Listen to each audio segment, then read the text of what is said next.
உங்கள் மெட்டா ஆடில் உங்களோட add creative நல்லா பெர்ஃபார்ம் ஆகிறதுக்கு 4 இம்பார்ட்டன்ட் மேஜிக் டிப்ஸ் சொல்கிறேன், நோட் பண்ணிக்கோங்க. Number 1, product benefits. உங்களோட போஸ்டர் டிசைன் பண்ணும்போது உங்களோட ப்ராடக்டோட அதனுடைய பெனிஃபிட்ஸ் ப்ளஸ் உங்களோட யூஎஸ்பியை ஹைலைட் பண்ணி டிசைன் பண்ணுங்கள்.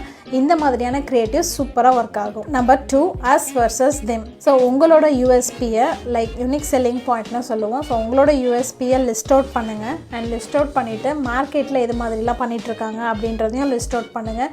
Show difference. ஸோ ஏன் உங்ககிட்ட மக்கள் வாங்கணும் அப்படின்ற மாதிரி. Number 3, problem and solution. உங்களோட ப்ராடக்ட் உங்களோட கஸ்டமரோட என்ன ப்ராப்ளம் சால்வ் பண்ணுது, அந்த ப்ராப்ளமை ஷோ ஆஃப் பண்ணுங்கள். அண்ட் அதுக்கான சொல்யூஷன் உங்ககிட்ட இருக்குது அப்படின்றதையும் ஷோ ஆஃப் பண்ணுங்கள். Number 4, before and after. இது ரிசல்ட் செல்லிங்னு சொல்லுவாங்க. அதாவது உங்களோட ப்ராடக்டோட ரியல் ரிசல்ட்ஸை ஹைலைட் பண்ணும்போது அங்கே சோஷியல் ப்ரூஃபாக நீங்கள் டிஸ்பிளே பண்ணீங்க அப்படின்னா உங்களோட க்ரெடிபிலிட்டி இன்க்ரீஸ் ஆகும்.